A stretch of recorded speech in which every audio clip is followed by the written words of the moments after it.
Now Murim is just a legend. No one takes his existence seriously anymore, said a man sitting in the back seat of a car. He was holding a tablet in his hand, reading important news to himself. Isn't it for the best? The driver asked, continuing to speed down the freeway. The fact that there are people with unusual powers lurking around is a disturbing fact. But the problem is that it's that disturbing fact that makes us suffer, the man said to his driver. Looks like you didn't like the promotion to senior manager. The driver emphasized his point. That's right, they say my predecessor died during one of the missions. I started out as a simple civil servant who only dreamed of spending his old age in peace and security. I don't want to go to the other side before I get my pension. Okay, forget it. So some high school student has become a Murimzi? Continuing to talk to the driver. The man was interested in one photo of a young guy. You mean the man we're heading to now? The driver asked. Since he's a high school student, that's a pretty advanced age. If that guy was in his right mind, he wouldn't have become a Murimek. Although if he meets a strong Murimchi before he dies, that's another matter. Continuing to talk to the driver. The driver was in complete agreement with the words of his superiors. At the same time, on the other edge of the city, after sneaking through the railing, a kid was standing on the roof of a house. Standing silently on the edge of the roof, the young man said goodbye to the world. He looked down with terribly sad eyes. This light was no longer good for him. He was wearing house slippers. Sliding his foot out of place, he came to a sad action. Suddenly, a voice from outside startles the boy wildly. He didn't expect someone else to appear on the roof. Looking around, the boy notices a stranger leaning on the railing, looking somewhere in the distance. And the first thing that popped into his head was how long he had been standing there. But on the other hand, he sees no difference to himself, turns his head around and continues to look down again. He only wished for one thing, to end it all, for the young man had even had time to write his will. The only thing left to do was to close his eyes. You'd better not do that, said the guy standing next to him. He was so close to the jumping man that he didn't even notice him coming closer. The red-haired kid was a student like the one who was about to jump off the roof. Red continued talking to him, telling him that according to his rumors, before one dies, one sees the life one has lived. Happy and bitter moments come to mind at the same time, flying by in an instant. But do you know what those who want to commit suicide regret the most? That it was the last choice that forced them to say goodbye to life, said the red-haired young man. It wasn't easy for the boy who was on the edge, especially to take such a step. Stop pretending you understand anything. Have you ever died? Said the young man. But the boy did not stop there. He went on to say why he was here and what pushed him to such a step. With tears in his eyes, he said, Do you think I want it myself? I've been fighting like a fish against the ice trying to move on with my life. But that crazy Kim made fun of me even more at times like this. What do you suggest I do? The kid pulls up his shirt and reveals the beating Kim had given him for the kid not being able to do his errand properly. The redhead listened attentively to the boy's confession without stopping. He continued to tell the story in one breath. It would have been better if he had just squeezed money from me and forced me to be his errand slave, but this madman put me in front of everyone, began to whip me on the cheeks, spit in my face, and take off my pants. And you know what's funny? Kim Hin is real trash, but for some reason even the other students treat me like a retard. Every day seemed like hell, so I decided to ask my homeroom teacher for help. But do you know what they told me in the end?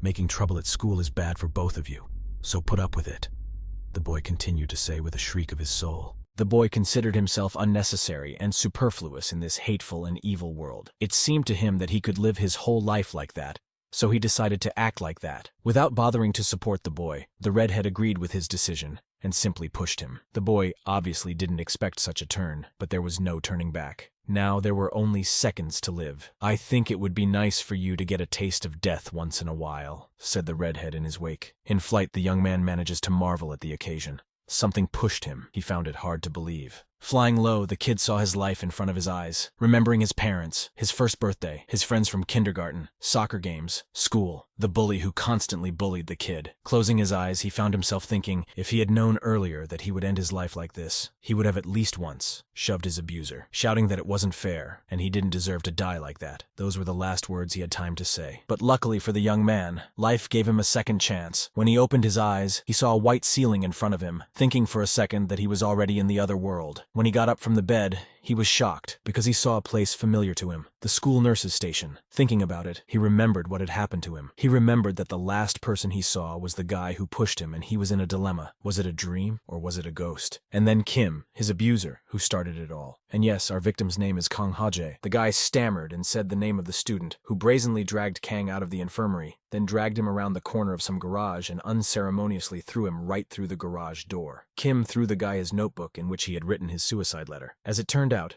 Kim read it, and said in a sarcastic voice that it was so touching that he was going to cry. But he was interested in one detail in the letter, why Kang described him as some kind of psychopath, which Kim didn't like very much. Thinking that the guy didn't really dream it, and he really did, his thoughts are interrupted by Kim, who brazenly kicks the guy in the stomach after telling him not to fly under the radar, but only to come back to them. Kim asked threateningly about Kang skipping classes to end his life, but he didn't understand why some loser like Kang who dared to do such a thing was napping in the infirmary. After saying that, Kang confirmed in his head that what had happened was probably not a dream, and he had indeed written a suicide letter and skipped class, which meant that what had happened on the roof had also happened. Clenching his fists, the boy told himself that it didn't really matter if he had dreamed it, or if it had actually happened. What mattered was that the sensation was fresh. While the boy was thinking about what had happened, Kim grabbed the boy by the hair and said that Kang couldn't even end his life. He clenched his fist to the fullest, and decided that if he was going to end it all, he wouldn't have any more regrets. Kang didn't want to endure the mockery and bullying from Kim and his shallow friends. The red-haired man kept hitting the guy, but he couldn't help himself. His heart wanted to fight back,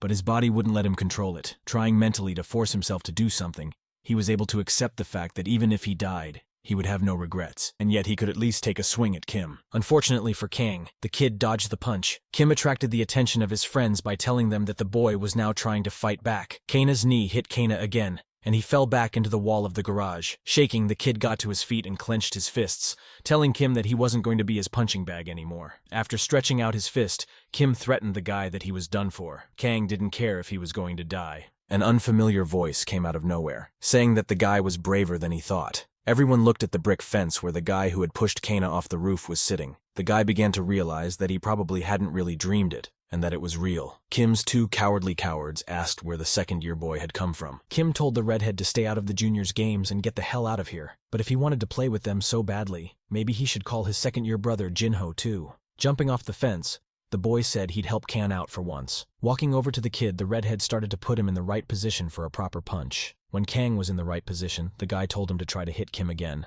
to which the three just laughed. Kang was a little confused about what was going on, but the redhead told him that a guy like Kim could take him down with one punch. When Kim's words hit him hard, he rushed in with insults and prepared to hit Kang hard. The guy was already in a fighting stance and was about to take another punch, but suddenly at that moment his back was touched with the tip of his index finger, so that Kang started flying straight at Kim. After that he was touched again, but by the elbow, and then he hit Kim's chin with incredible force, throwing him backwards and knocking him out. Kang was a little surprised at this turn of events, and Kim's friends were not happy about it. The two of them swooped down on Kang, but before they could even land a single punch on him, the kid raised his hands up, hitting the guys in the chin as well. Kang stood still and tried to understand what had just happened while looking at the guys who were now lying unconscious because of the boy. The red-haired man who was still there walked over to the students who had been knocked out by Kang and examined them while telling the boy that he had no idea that he was such a strong man who could take out those three with just one punch. The stranger praised the boy for such a feat, and said that with such a skill he wouldn't be bullied again. Kan couldn't stop thinking, who was he really? The redhead had pushed him off the roof and carried him to the infirmary, and the guys he'd done it with. It all seemed mystical to Kan. The redhead denied it all, pointing at the unconscious guys lying there. He showed Kan his work, that he was the one who put those guys down. Kan couldn't take it anymore and lunged at the redhead with his fists, thinking he was taking him for an idiot. The redhead had no plans to antagonize Kan at all, so he calmly rolls the guy to the ground. Holding him down, he asks the kid to calm down and calm down. What are you? A ghost? An alien? A telepath? What are you really? Kang asks furiously. Is it that important? I helped you. Isn't that enough? Said the redhead. Helped me do what? You've only made things worse. Do you think they'll leave me alone when they wake up? They'll mock me even more than before. If I hit those bastards once, I'll get hit 100 times more, Kang said. The redhead looked at him and didn't realize that instead of thanking him, he was complaining to him, as if it was all his fault. After all, how could a man who was willing to strike a ghost, alien, or telepath without a fraction of a doubt be afraid of such lunatics? The redhead wondered if Kang might have decided he was weaker than these guys for attacking him too. That's where he had a dilemma in his mind. Red let go of the kid's hand, not realizing what else he had to do for him.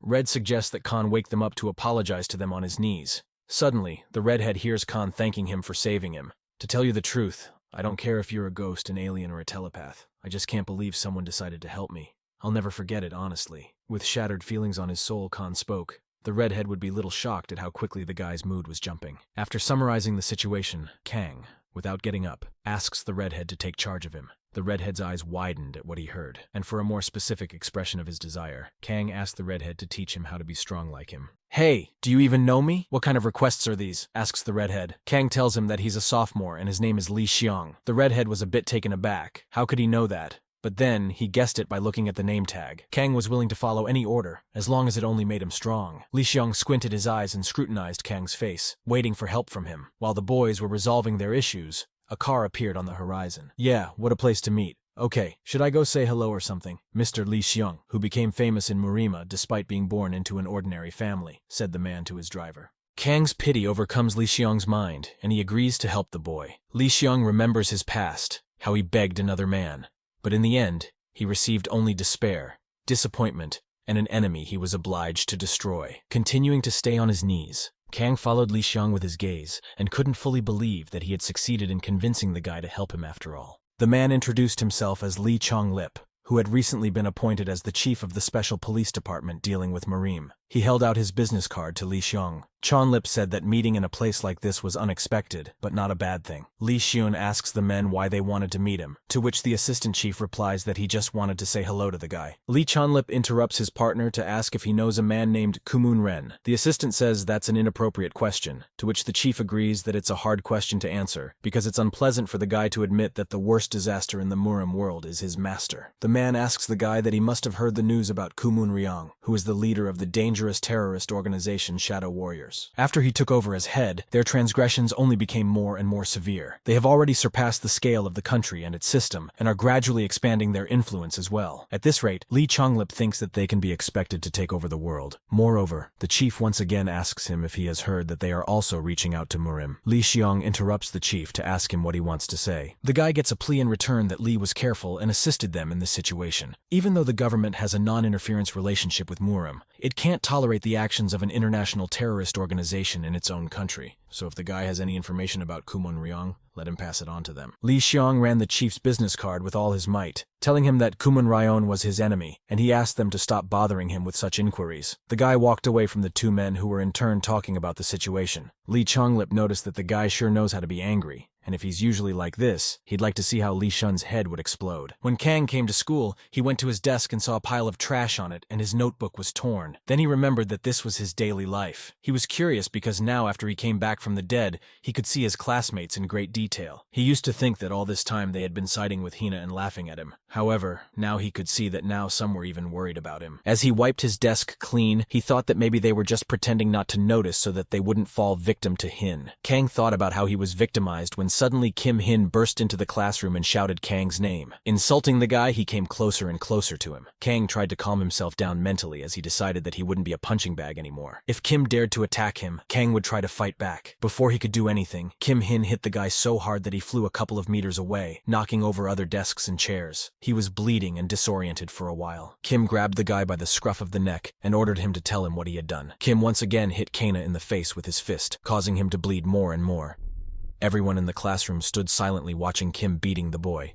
One of Hin's friends did open his mouth to say that Kim had once again lost his mind. Abruptly, the female voice of the girl who was the head of the class came out. She tried to stop Hin, saying that they were about to have lunch break. Before they can agree, Kim lets Kang go and looks at the girl with beastly eyes, reproaching her for daring to stop him. He talks about how he's been easy on her since she's the head girl. As he approaches the girl, he asks her in a threatening voice if she knows who his father is. Behind him, a second inconsiderate friend of his tries to stop him, but all is even. At the same time, Kim says that his father is the top lawyer at Kim and Park, which in turn is the best law firm in the country. He suggests that she imagine that someone like him set up some incident at the school, and suggests that she think about how it would all end. A voice is heard from behind calling out to Kim Hin. It was Kang, saying that his opponent was him, not her. The guy told Kim to attack him even though he was shaking at the same time. After saying that, he finally remembered how he became his target, so he stepped in and tried to help the guy who was being bullied by Kim Hin, and that's what it came down to. Khan cursed himself for getting in the wrong place as usual. Even after his trip to the other world and back, this part of him hadn't changed a bit.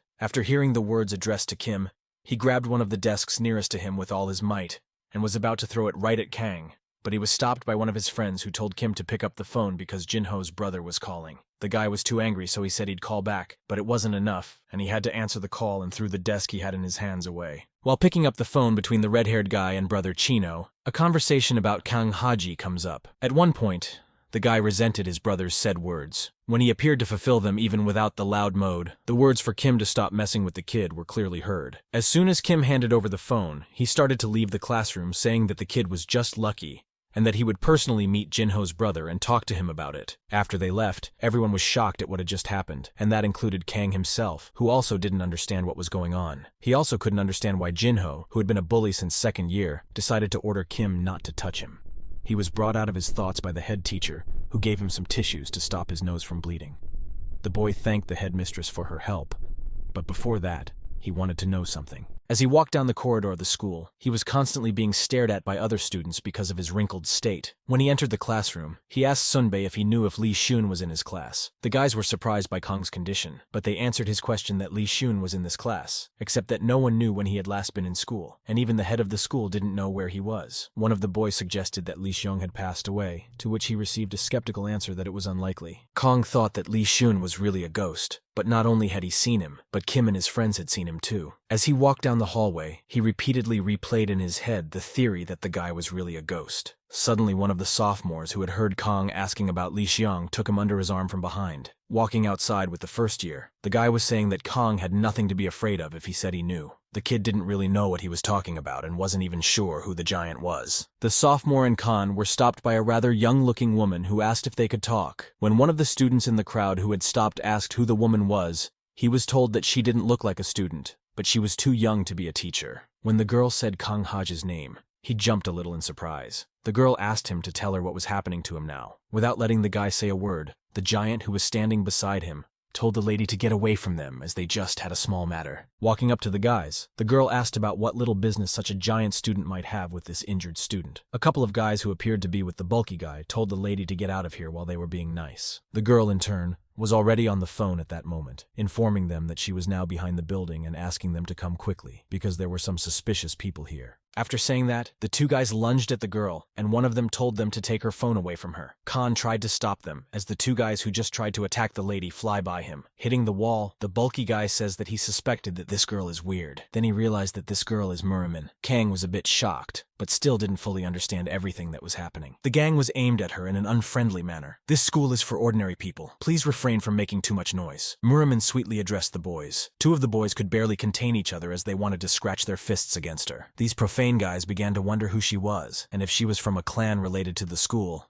then perhaps she was the head of the Kang Sera clan. Kang was even more immersed in his imaginations when he heard the guys start talking about the clan head. And since everyone knew what her name was, Murimi saw no need to introduce herself in front of them. Delicately and calmly, she asked the boys to follow her. Murimi wished to hear versions of the incident in a quieter place for her. The two glanced amongst themselves, and one of them slips his hand into his pocket. The girl wasn't so simple, really. In this moment, she naturally notices. Turning around fully, she manages to spot the flying object flying in her direction. With the help of her reaction and her handbag, she easily deflects the object meant for her. From the small explosion, Murimi is covered in a healthy puff of smoke. Such a situation clearly caused Kana to be eerily surprised. Before he can get his reaction to the event, Khan doesn't notice that he's been grabbed by the scruff of his neck and dragged away from the scene of his dirty deeds. While Murimi was in the smoke, the boys took advantage of the moment to get away. For a moment, Kanu thought it was a bomb, but it wasn't, as the guys assured him.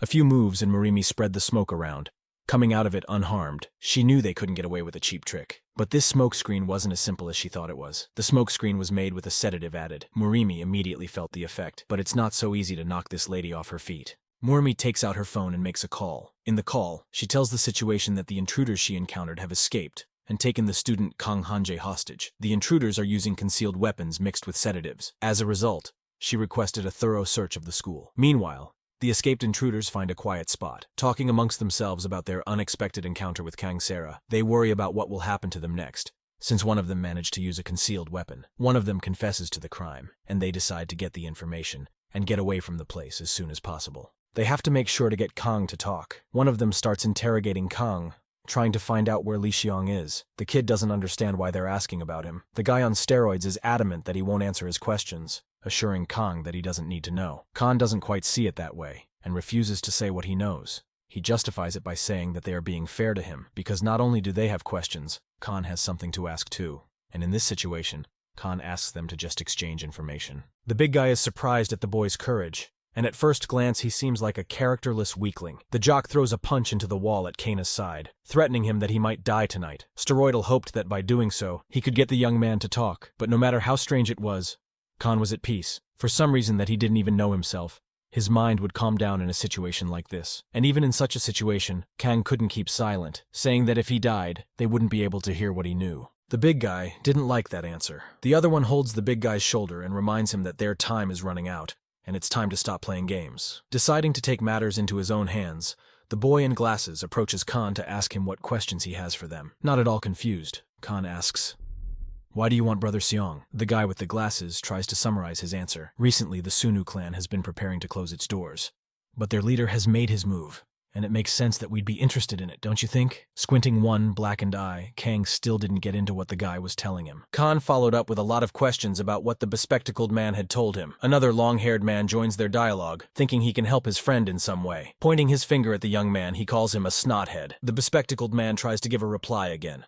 not changing his trajectory much. "Yes, Li Xiong is an important figure in Marima, and we're tracking him down, and let's stop there," the bespectacled man continued. To the small ones, such information was new and not clear. "What is Murim?" Khan asked. The three felt like they were in class. Holding back his buddies, the bespectacled man answers him that, "You can think of Murim as a community of people whose values are different from ordinary people. Is that clear?" Kang keeps bombarding the guys with questions. Sometimes they thought he was doing it on purpose, as if he was stalling for time. And then, in response to their answer, he asks them the following question. "What values are you talking about?" The bully's patience is wearing thin, and he stops his guys, indicating that they've done their part. Now it's Kana's turn to give answers. But their question didn't change in essence. They still cared about where Li Xiong was. Petty began to stammer, quickly running through the options in his head to answer the question. But the answer itself didn't take long to arrive. This passionate questioning was interrupted by the appearance of Li Xiong himself. He was very curious about what they needed him for. This gang of ill-wishers certainly didn't expect Li Xiong to show up here. What's more, Kang was just as surprised by this suddenness. Now, it was Li Xiong's time to ask questions. "Who are you? Why were you looking for me?" Li Xiong asked. Stumbling backwards, the gang couldn't squeeze out a word to give an answer to the question posed. Li Xiong warns them so they wouldn't have the slightest thought of running away, although they had been warned.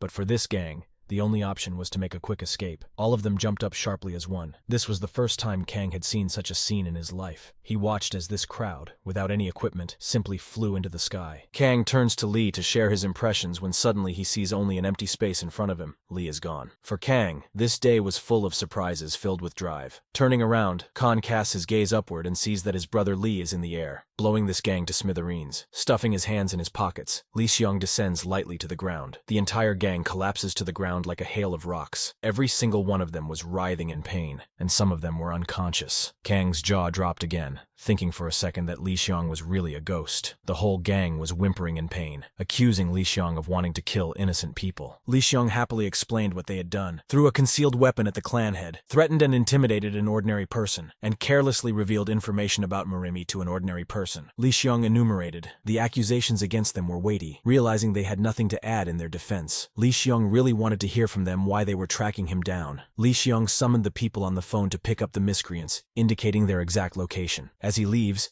Li Shun calls Kang with him to follow him. Before leaving, the little guy looked at the gang with interest, wondering what will happen to them next. The guards of the facility were tying up the villains. The guy on steroids got the worst of it, and the others were whimpering and asking the guards to be gentle with them. Li Xiong decided to repeat to the guy because he froze and watched as if he was worried about them. The guys were moving around the grounds of the training facility. Kang was walking behind them and looking at the back of Li Xiong's head, pondering over who Li Xiong really was. The kid had a bunch of questions, but without any answer. What Kang had seen a few minutes ago seemed so creepy to him. Li Xiong gave an example of the situation that had happened, and warned the kid about what could happen to him if he started blabbing about him. Li Xiong convinces the little guy not to mess with him anymore. Kang couldn't even imagine hearing him say something like that. On the other hand, Kang saw him as a good person. Well, such thoughts of Kang's were able to touch Li Xiong's attention. Putting the moment on a positive note, Kang was happy that Li Shun was only saying that because he cared about him. Also, Kang was very curious about where Li Xiong had disappeared to, because when Kang went to Li Xiong's classroom, he found that Li Xiong hadn't been there for a long time.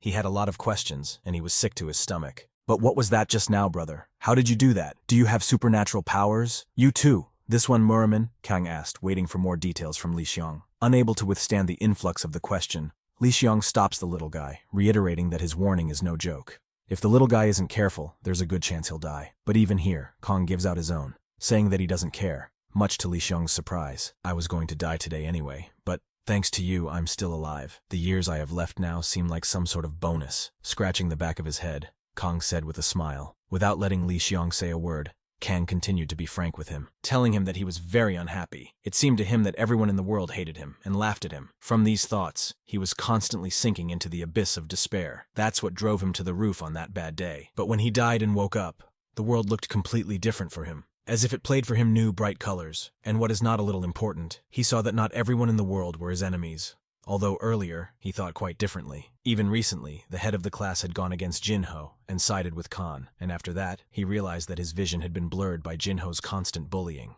Kang sincerely thanks Li Xun for making him realize this. Kang admits that if he had died without knowing it, he would have walked away with a ton of regrets. Li Xiong listened to the kid intently, not interrupting his fervent consciousness. As soon as Kang finished pushing his speech, Li Xiong went his way, with a request that Kang return to the classroom where the lesson began. The young man began to bow in his wake, expressing his gratitude in this way. Li Xiong slowed down and noticed that Kang remained standing still because that annoying young man wanted to write down Li Xiong's number in his phone. Seeing that Li didn't like the idea, Kang stared back and abruptly abandoned his bad idea. Li Xiong couldn't leave quietly when he heard Kang calling him again. Kang only wanted to add that what happened today, he would take this secret with him to his grave. After all, he had seen similar things in movies. While Li Xiong was listening to another of Kang's ramblings, Murimin came up to him. She admired the young man for his cheerful appearance, despite what had happened. Li Xiun noticed Murimi's unusual appearance. The girl said she was fine. She was only temporarily paralyzed. Murimi was sure that the intruders were sent by the special police department for Murim, just as Li Xiong expected. Lowering his eyes, Li Xiong feels guilt inside him. Supposedly, it was all because of him. Mutsrimi calms him down and tells him that it was her own fault for allowing such suspicious individuals to enter the school grounds. But she didn't expect that Li Xiun would find it necessary to personally intervene in this. According to her, Li Xiong thought that she was bothered by the fact that he had helped the kid. But Li Xiong's speculation was false, because Murimi knew very well how much of a good heart he had. She was more worried about the fact that today they would secretly meet the Grand Master Divine Healer of the Ghost Hands. Just as she was saying that, a swanky black car pulled up to the main gate, from which the very master stepped out. The first thing he does is meet Murimi. The first thing the old man does is to ask her about Master Sonu's health and whether he is in good health. Yes, he tries not to show it, but he has not been able to move away from the effects. Murimi replied. For an old man, such an answer was expected after such a serious incident. Murimi was worried whether it was possible to move on to mind and body purification in such a state. The old man could see from her how worried she was about this imbalance of ki. He's been wandering for a long time. At this rate, in his place, an ordinary person would have already been broken. Murimi continued to say. The old man didn't really agree with her, because he knew that Master Sonu was completely different, and that even before he was purified, he was already a monster. Murimi tried to find logic in this old man's words, but instead of logic, the old man suggested listening to Dr. Hong. Still, Murimi felt that their situation didn't fall under Murim's logic in any way. Murimi and his master walked towards the special building. Before they could reach the door, it opened in front of them, and Li Xiong stood on the threshold, greeting Elder Sohi. The elder was overjoyed at the boy's appearance. Patting him on the shoulder, the elder noticed the boy's energy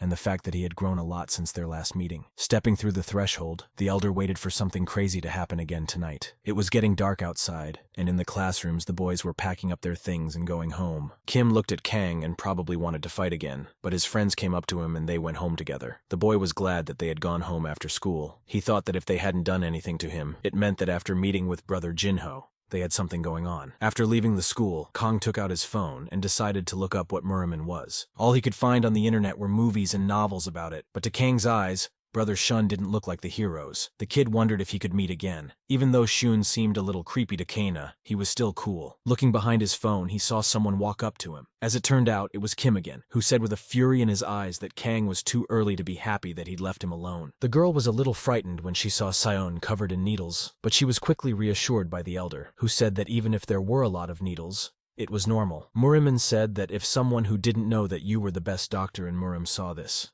they would have never mistaken it for a normal healing process. Wiping his hands from the water with a towel, Elder Sohi says that he guarantees the girl that if somehow the Murimins find out what is going on here, they would definitely be more shocked than the girl. When Kim Hin took the boy to an alley, he immediately punched Kang in the stomach, causing him to fall to the floor, writhing in pain. Kim's friends tried to stop him, reminding him that Jinho had told them not to mess with the kid. Kim, after saying he didn't care about Jinho, immediately punched Kana, to which his friends immediately rushed to stop the red-haired man. Kim started resisting these actions while being told to settle things with words. As Kang stood up, he watched Kim try to stop, And mentally, he realized that people like him would never listen to anyone. When he realized that he couldn't change the situation, he had to change himself. He swung around and punched Kim in the face, telling him that he wouldn't live in fear of a pathetic bastard like him. Kim's actions made him really angry. The girl was talking to Elder Sohu, discussing what Seonu wanted to report to him about the movements in Murim. Sohu started talking to Xiong, telling him that he better not mess with Kumun Rioni, because unlike them, he's not normal. As soon as the boy was about to answer the elder, he fell silent and looked into the distance with fear in his eyes. When the girl asked him what was wrong, he said he felt some disturbing energy, but the elder said at the same moment that he didn't feel anything. The girl replied that the boy was able to sense energy much earlier than the others. Sohu was surprised by this, and the girl in turn continued talking and said that in the same way, Shun had saved a student today who had decided to commit suicide on the roof of the school. Once Muraman finished, the elder said that this was also part of the purification process. Siyun caught Elder Sohi's attention, asking him to give him a moment.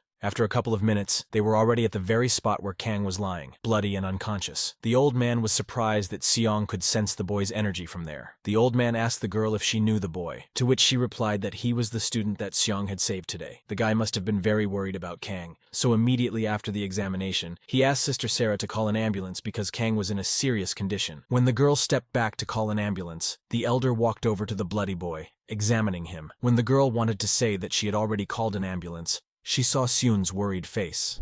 Sister Sarah tried to calm the boy down by saying that it was just an ordinary people's fight, and moreover, he had just met him today, so he shouldn't be so worried about him. Shun said that he understood what Kang was going through, and if he left him, he would die. The girl only wanted to argue that the Muraman couldn't interfere with something like this when Kong suddenly woke up. The first person Kong saw was Shun, who he was happy to see. He told him that this time, he didn't just stand there and get his nuts kicked, but he also hit Kim once. The kid wanted to say something else to Shun, but he couldn't because he passed out according to the old man. So he said he shouldn't worry because if Kang gets to the hospital, he won't lose his life. When Kong woke up, he saw that he was now in a hospital. Shun was sitting next to a hospital bed near Kang. The boy was a little surprised that brother Shun was here. He asked Shun what he was doing here, but before he could speak, he was writhing in pain. The guy responded to his actions by telling him not to get up since he had just been patched up. Kang laughed a little and then said he was relieved because he thought he wouldn't see anyone when he opened his eyes. The kid asked Shun how it was that he always managed to come to his rescue. Without answering the question, Shun immediately asked Kang a question head-on about whether he wanted to get stronger.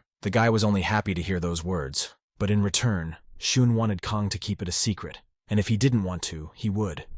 Kong said that he would do anything to become as strong as brother Shun. The guy threw his phone at Kang's feet and told him that he would be calling him from now on, and he also told him the basic exercises that Kang would have to do every day, and that he should start tomorrow. Kang was quite surprised at the last words that his training should start from tomorrow with such and such injuries. Xiong questioned him about whether he had not said he would do anything, and Kang only agreed. Shun said before he left that if he listened to him, he would become stronger. He also told him to call his parents, and since they might get worried, he shouldn't tell them he was in the hospital. Kong told him not to worry about it because he only lives with his mother, and she comes home late from work so she doesn't even know if he's in his room or not. But Seong insisted on calling him anyway. When the door slammed shut, Kang was alone with his thoughts, and pondered over the words he had said that if he obeyed him, he would become stronger. The boy decided to see what daily basic tasks he would have to do each day. Kang was amazed at what he saw. In the notes it was written that the daily goal was 100 pull-ups, 200 push-ups, 500 squats, and finally a 30-kilometer run.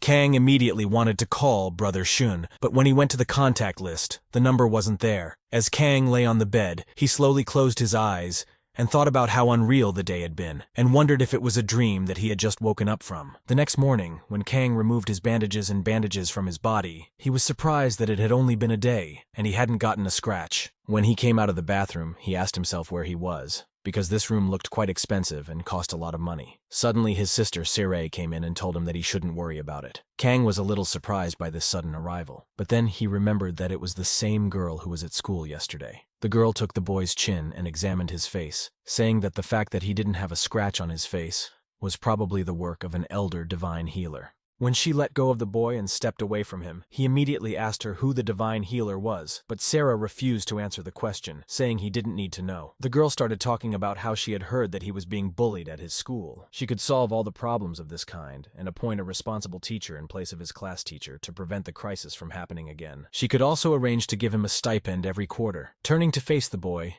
she asked him how he liked such conditions. The guy doesn't hesitate to say that he doesn't like such conditions, because in return, she will ask him not to cross paths with Brother Xiun anymore. Kong asks if the girl is a Muramin like Brother Xiun. The boy didn't really understand why they don't like the fact that he is in contact with Brother Xiun. That's why they want to bribe him. Sarah said that the guy wasn't that stupid, and then she threw him on the hospital bed and started choking him, telling him to think hard and give her an answer, because it was probably his last chance. Gasping for breath, Kang answered her that such actions were not very conducive to persuasion.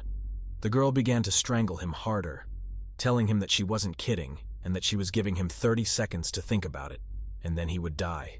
Kang still stood firm in his answer, and when told that he was going to die, he only said that he didn't care, because if it wasn't for Brother Xiang, he would have died yesterday, and no one's threats would affect him anymore. Sister Sarah let the boy go, saying that she understood why Xion was so interested in him. Taking a box and an envelope out of her bag, she handed them to Khan, saying they were supplements and a membership to the fitness center closest to his house. Khan gladly accepts Murimi's handout, and after a couple of seconds he realizes that without his participation, they already knew where Khan lived. Asking Murimi how they knew his address, the girl tells him that Mr. Xiong is an extremely important person in their world. The young man hears about their world again, but he can't hear a clear answer for himself. The wait avoids a direct answer. Murimi warned him that if Mr. Xiong was in danger because of him, she would not limit herself to threats. Murimi managed to creep the baby out a little. As Kong walked out of the hospital and looked around, he thought that Murimi's sister, though beautiful, was so creepy. Kong pulls out his phone and sees a text message sent there from Lee Seun. Going into it, Kong sees a list of workouts that the kid should already be doing. While he was reading the message, he already got a call from Lee Seong. Mr. Xiong's first inquiry was if Kong had gone to the hospital. After hearing from Kong that he had just been discharged, Xiong demanded that Kong start training according to his list. Afterward, Shun will wait for Kong's report on how much Kong has done. Kang fervently resents that the assignment says too much. He can barely do one pull-up, but it says 100. Li Xiong twisted the situation in a different way, telling him to do 100 pull-ups one at a time. And about the rest of the exercises, you should do the same until you reach the desired numbers. Listening to what Li Xiong was telling him, Kong thought that it was not normal to exercise like that. Afterward, Li Xiong asks him if Sister Murimi passed the medicine to him. When Xion heard the confirmation from Kong, he told him to take 1 capsule every day after training. The medicine is for 15 days, so Kang wouldn't miss a single one. The boy doubted his own abilities very much, and thought for a second, and then he told Xion that he might not succeed. Xion answered him shortly and clearly that their relationship would end right here and now. Walking down the street, Kong stared at his phone, reading a list of exercises that made the boy's hair stand on end. The desire not to lose his friendship with Shun overpowers him, and he reaches into his backpack for an envelope. After taking the envelope out, he searches for the address and the name of the sports club. Then, after some time on the road, Khan stands in front of the building and looks for a sign with the name of the gym. When he finds it, he realizes that he has arrived at the right place. Walking inside, the boy was a little taken aback to see the atmosphere in front of him, where there were only thugs. Passing by them, Khan thought of huddling somewhere in a corner and quietly studying alone. The jocks didn't take their eyes off the kid. They looked at him in amazement. Meanwhile, Khan, all red with trembling hands, was trying to do the 70th push-up. Unable to finish, the kid falls to the floor in hysterics that he can't do it. While Khan was lying there panting, he was approached by a big guy, one of the visitors of the gym. The jock approached the guy because he saw that the little guy had been doing only push-ups for an hour. He recognized that it was the kid's first time coming to work out. After catching his breath, Kang continues to do the bench press, saying that he needs to do 200 push-ups today. If it's your first class, it's better not to overdo it and stretch properly first. Otherwise, your muscles will be sore as hell tomorrow. The jock gave the advice. Kang thanks him for his advice, but he has to keep going because his teacher told him to. The jock was shocked by the boy's words, wondering what kind of coach would say such a thing. Another one came up behind him and calmed his friend down. He asked him to leave him alone, because tomorrow the kid would realize everything when his muscles started to hum. After a while, after practicing like that, Kang returned home. Totally exhausted, he fell into bed, feeling like he was going to die. Looking at his phone, Kang saw a picture that wasn't rosy. He'd tried his hardest in the gym, but he hadn't even gotten through a quarter of what he'd described. Looking at the list, he had the urge to give up, seeing it was not realistic to do it in 15 days. Suddenly, Kang jumped up from his bed after seeing an incoming message from Li Xiong, in which he was asking if Kang had finished training for today. Holding his phone in his hand, the kid remembered him telling him to text after training. Kang thought that if he texted the truth, Lee Seon would be mad at him, but it turned out to be the opposite. Xiong realized that the kid had his first day at the gym and would not be able to physically perform everything, so he advised him to try the next day and reminded him to take pills, which the kid forgot about, of course. Glancing at the backpack, he rushed to it. When the little boy took it out, opening it, he saw the pills, which seemed to look very expensive. Taking out one pill, he smelled a not-so-pleasant odor from it and hoped that he would be fine after eating it. But since Brother Xiong had told him to take them, he should be fine. Throwing the pill into his mouth it immediately melted. Kang was about to get out of bed to go wash up before going to bed, but a feeling of heaviness came over him, and he collapsed on the bed. He closed his eyes and muttered to himself that he still had to go swimming. When he opened his eyes, the sun was already shining outside. When Kang looked at his watch, he saw that the time had long since passed 10. He was surprised at how soundly he had slept, but he didn't care about that now, because he had to wash up first. Kang took off his shirt and looked in the mirror, gesturing at his muscles and wondering if they had grown since the workout. Kang was doing his 73rd push-up while two men he had met yesterday were looking at him and discussing the fact that Kang had been working out here until closing time. One of them asked about the muscle pain and why he didn't have any. Kang collapsed to the floor in helplessness while the men talked about how tomorrow he would be in a hell of a lot of pain after working out so hard. After 2 weeks of hard training, the men were still talking about the guy, who after such a short time now had clearly visible muscles. After the workout, the boy lay on the floor and tried to recover the rhythm of his breathing. He was very happy because he had finally managed to fulfill his daily norm and immediately decided to write to Seon about this news. It was already dark outside, and Kaina's phone received a notification from Seon's brother. It said that he knew he was going to make it, and also Shun wants to give him something in honor of it, so he tells Kang to come to Gangnam Station. The guy was surprised that Shun wants to give him some kind of gift. Since Kang has to go to Gangnam Station, he thought about taking a direct bus there. He was a little worried about going to Shun's place after practice. Even though he had washed up, he thought about going to change before he left. Suddenly, a woman's voice came out and ordered him to stop. Kang didn't understand who the lady was addressing at first, but as soon as she pointed her finger at Kang, she said she was talking to him. The guy at this point was a little surprised that the girl was addressing him specifically. As she approached him, she asked the boy if he knew Lee Xiong. She threatened the boy not to even try to avoid answering. Abruptly, Kang pointed his finger behind the girl's back, causing her to turn around to look at what the boy was showing. She saw just a cat that sat on the parapet and purred. The girl was not happy about the animal at all. Realizing that she had been tricked, she became furious. She turned around and there was no one at the boy's place, only a bus leaving the stop. The girl guessed that he had ducked into the bus and she rushed after the bus. Her powers allowed her to catch up to the bus. Kang sat on the bus and stared out the window, thankful he had gotten there in time. Taking advantage of the moment, Kang recalled the conversation with the girl. He was surprised the moment she started asking about Brother Shun. Scratching himself on the back of his head, Kang thought for a second that maybe he shouldn't have run away so rudely. While he was lyricizing, the girl was already inside the bus. Kang continued to digest the situation with the girl. It seemed to him that perhaps she was also Muramin, but if that was the case, then what was Muramin? After all, no matter how much he tried to search the internet, he couldn't find any information about it. Looking at his phone, Kang sees another man's hand in front of him, snatching the phone from him. Turning around, Kang felt frightened to see the very same frantic girl in front of him, but more than that, it was the fact that she had somehow made her way onto the moving bus. The girl ignored the boy's violent emotions and continued to look through Kaina's phone. She was surprised that the boy was just a normal person without any powers, but her gut had told her the opposite before. After a few minutes, she found the address where Lee Xiong lived. After finding the information, she's about to get off at the nearest bus stop, telling the guy that she'll borrow his phone for a while. Kang naturally rushes after her, asking for his phone back. With a serious face, Kang threatened her that if she didn't give the phone back, he would have to use force. Of course, the baby's threats didn't scare her in the least. Playing with him, she suggests that he try to take the phone away from her. Who's she kidding? I may be weak, but I'm still a man, and I'm in the gym. I may not know what Muramin is, but I won't give in to a simple girl, Kang muttered. Immediately, he threw himself at her. In a single easy movement, she intercepts his arm and goes for the takedown, forcing Khan to give in to the seemingly simple girl, but not before she notices a strength in his arm that no ordinary person could have, allowing Khan to slip out of the painful hold. The girl was interested in the boy's energy and interrogated him again, only now she was wondering where he got that energy from. Playing dumb, Kang pretended he didn't know what she was talking about and asked for his phone back. Again, she ignored his words. Grabbing his hand, she dragged him behind her. They ended up at Gangnam Station, near the building where Shun lived. Once in the elevator of the building, Kang wondered where they were going. The answer was obvious. Where else? To where Xiong is. The boy tried to talk her out of the stupid idea, reasoning that Shun was a very creepy person, and if she made him angry, she'd be in trouble. Kaina's threats didn't turn her on at all, but she laughed at his words as she continued to dig through Kaina's phone. The young man saw that there was no reaction,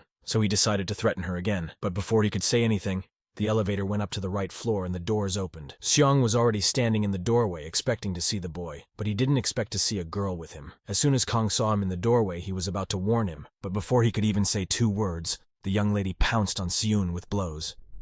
She put her legs into action right out of the elevator car. A blizzard of dust. Noise, noise, noise. The girl's flying feet. She struck at him mercilessly, Shun only managing to deflect her blows. Kong didn't realize, and didn't think it was all real, because she had breakneck speed. And the main thing that kept him busy was how Brother Xiong was being strengthened. Running his eyes around, he noticed an umbrella standing to his left and thought of helping his brother somehow. But then his powerful plan went awry, and before he could even take a swing, his umbrella was shattered into splinters. The girl turned to him and warned him not to interfere or he would die. Small realized he'd done something stupid, and she wasn't kidding, just smiled nervously back. But the best part was ahead. "Jeannie, what are you doing all of a sudden?" Seon asked the girl. The girl paused for a second, as it now appeared to Kang that they knew each other. Li Xiong wondered how the two of them came here. Kang was speechless. He could only turn his head to one or the other.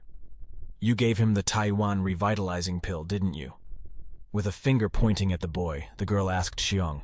Kang, as he listened to them more and more, he became more and more surprised. Jeannie warned Xion not to even try to trick her, because she had read the message on Kang's phone. She was highly resentful because those very capsules were once given to him by her. Putting his hands up in front of Jeannie, Li Xiong suggests that this conversation should be postponed until later, and he could explain everything to her, and it would be kind of embarrassing in front of his guest. Looking at the boy, Jeannie easily agrees to his proposal. Unable to contain his nature, Khan cuts into the conversation and asks Jeannie for his phone back. In a second, his phone hits him in the jaw. "Hey, you should have warned me before you threw it. I barely caught it in time." Khan grumbled wildly in her wake. Xiong inquired about the boy's condition, for he thought he had been surprised by the commotion. Kang reasoned that he must have been disturbing his friend and was going to come back later. Shun calmed him down, saying that he wasn't the reason he'd done that.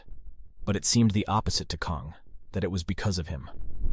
Xiong closes the subject and invites him to his house, offering him something to drink. Kang doesn't refuse the offer and asks him for water. Li Xiong had a nice apartment. As he sits down in the chair, Shun notices that Kang has built up a lot of muscle mass since his last meeting with him. Kang confirms this, as he's been following everything he said. Once again, Kang takes this moment to ask him a question about something that's been bothering him. He was waiting for Shun to answer him. What is Muramin? The little boy saw in this word not just a simple person, like that girl Jinny and his brother Li Xiong. Pouring water into his glass, Seon confesses to him that he is not allowed to talk about Muram with ordinary people. "Brother, but why are you helping me? If it's forbidden, then you shouldn't do it, no?" Kang asked nervously, spreading his hands. Shun kept his eyes down and listened silently to what the boy was saying. While they were talking about important things, Jinny was standing nearby, around the corner, listening. Kang didn't understand why Li Xiong was fighting with his girlfriend just to help him. After all, Li Xiong had already done so much for him. Hearing about the girl, Jinny sharpened her hearing. Kang eerily didn't want Seon to get in trouble because of him. Laying the phone on the table, Kang prepared to refuse his help. Shun, still as he was, continued to remain silent and listen to him. Putting the glass on the table, Sion still decides to tell me what Muram is all about. Muram is a world where people have completely different values than normal people. Muram exist in the regular world, but they hide themselves and live by their own rules, Sion told me. "Why would they hide?" Kang asked in surprise. "Because ordinary people can't accept their way of life. Can you understand a society where violence and murder are justified? Muram is such a place, where murder and brutality are tolerated. Therefore, it is better for ordinary people not to associate with Muram for the rest of their lives." Sion continued his story. Seong's story shocked the boy so much that his mouth was dry. Kang took his glass and gulped down the water as if it were the last time. Looking at Xiong, he seemed so creepy for a moment as he spoke. Rising up, Li Xiong told everything the boy needed to hear, and now they must proceed with the treatment. Kang refused, saying that he was fine as he was. "That's right, in terms of modern medicine, where you can live without any problems without much treatment, but you'll understand everything once we get started," Sion said with firmness. Sitting down on the mat, Kanu had to turn his every word into movement. Opening one eye, Khan was wondering what he was trying to accomplish. Li Xiong asks him not to concentrate on other things while he breathes. The boy felt a little uneasy when he felt Xion's hands on his back. In addition to the hands, he also began to feel the warmth that was slowly spreading through his body. Kang felt warm, cozy, and peaceful. When he opened his eyes, he realized that he had been turned off for a moment. But his meditation didn't have long to live, when suddenly an iron chain flew into his neck. The masked man shouted that he was finished. In the same second, Kang experiences a terrible shock. There was chaos in Li Xiong's apartment. Kang saw some people in the meditation room who he didn't understand, wearing black clothes and masks, and Jinny, who had already wrinkled them up a bit. In total confusion, Kang tried to find out what was going on in the room and who were these people. But the strangest thing to him was where Li Xiong was. Jinny had yelled at them that the real Muramins wouldn't touch a person in the middle of key meditation. When Kang heard that word again, he already knew who he was talking about, and it made him feel even heavier and more anxious. Clutching the chain around Kang's neck, the attacker shouted for Jinny not to create a disturbance, and let them leave quietly. At the same time, Kang didn't enter what was really going on at all. Suddenly he remembered Shun's words about Murim's designations. And then he realized that what was happening now was not a prank. Tightening the chain tighter and tighter, the body in the glasses and mask threatened the boy not to move, or he would end up in a sad way. But they didn't know who Kang really was. The boy, gathering all his strength in his hands, is going to prove them otherwise. Everyone held their breath and directed their gaze towards him. With a shout and full power, Khan tears the chains like a piece of paper. This is exactly how faith in himself and his strength works. He looked at the chains and couldn't believe for a long time that he had succeeded. The bandits standing next to him were in the same condition. What? Is it really iron? How did I just do that? Kang couldn't believe his eyes. Kang breaks free from the bandits' embrace and starts running, not realizing what's happening. First he has to get out of the mess, and then he plans to figure it all out. None of these crooked thugs manage to catch him, because Kang dodges the punch with precision and skill. Eh? I dodged it? With eyes like two big apples, Kang is surprised. Jeannie notices the boy trying to catch up from behind and grab his head. Warning him, she gives him a chance to slip away from the attack again. Turning around, Khan notices another man's shoe flying at his head. For a second, he thought he couldn't dodge the blow. In a matter of seconds, Jeannie takes down the attacker, allowing Khan to dodge the blow again. With surprised eyes, Khan admits he's alive. Covering the boy, Jeannie gives him bruises with her legs left and right, allowing him to get away with it. With the utmost rigor and professionalism,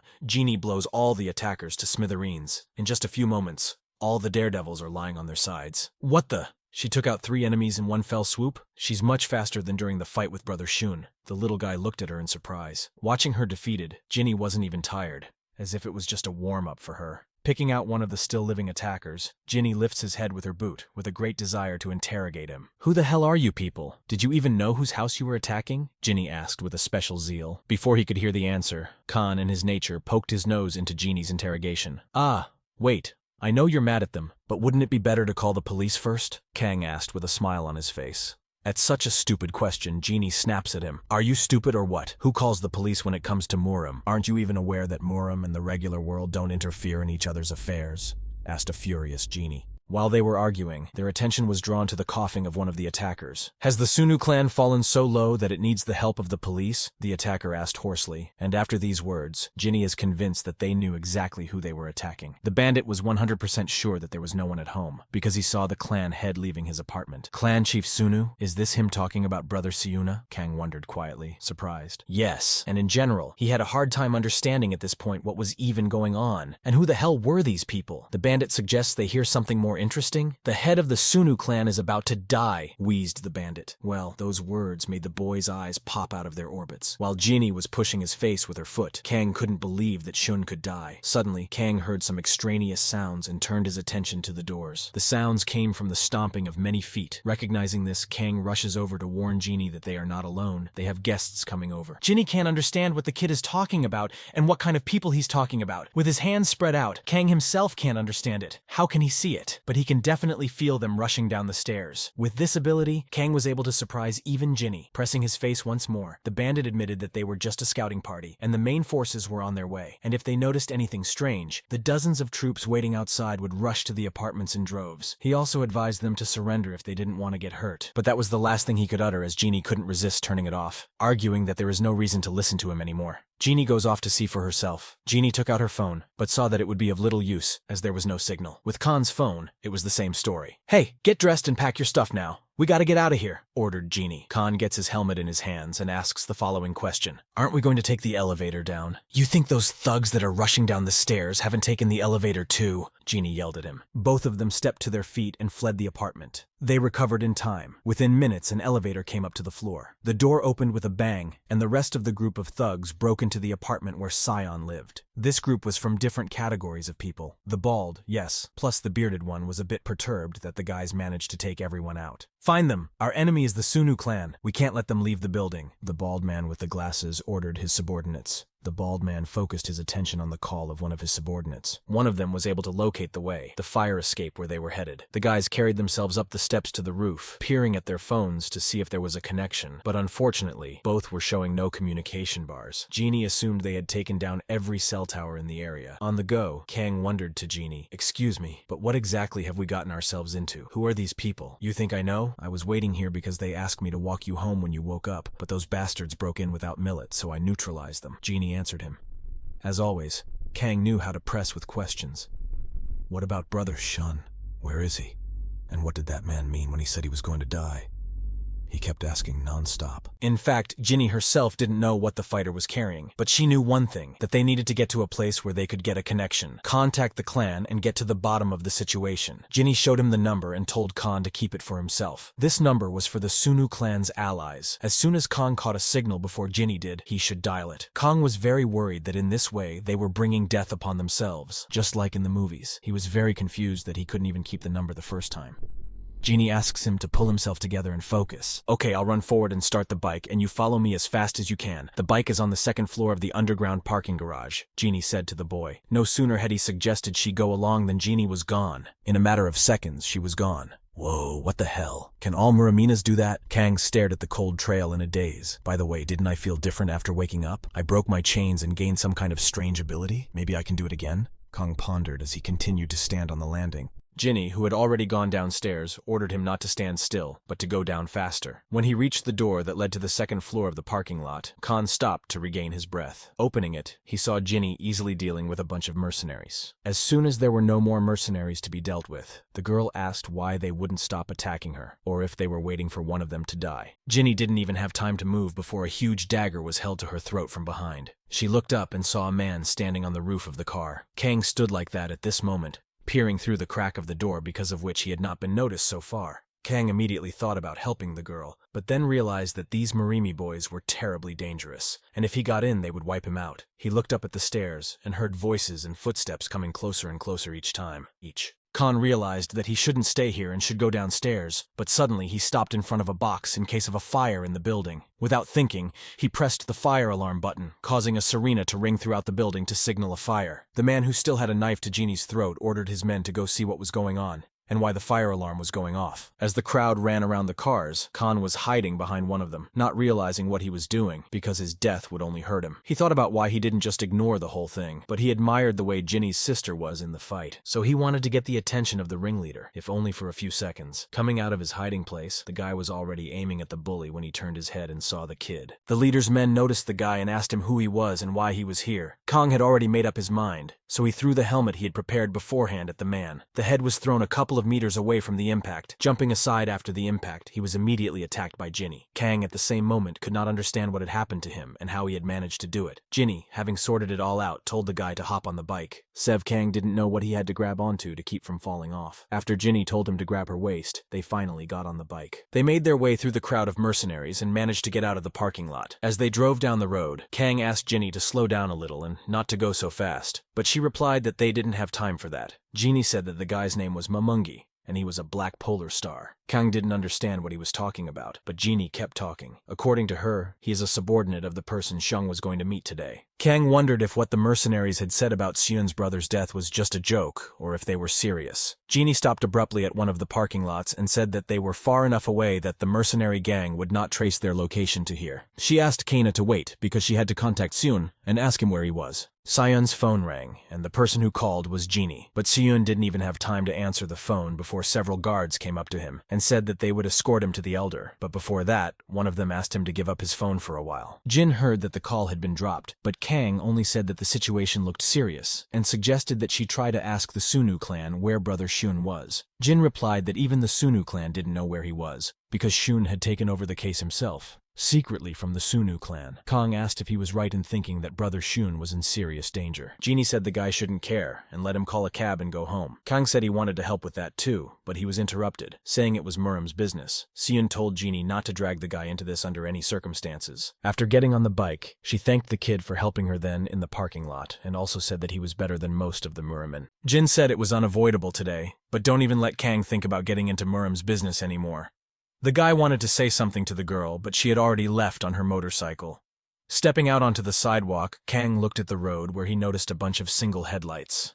A bunch of mercenaries passed by him with their leader, who noticed the boy.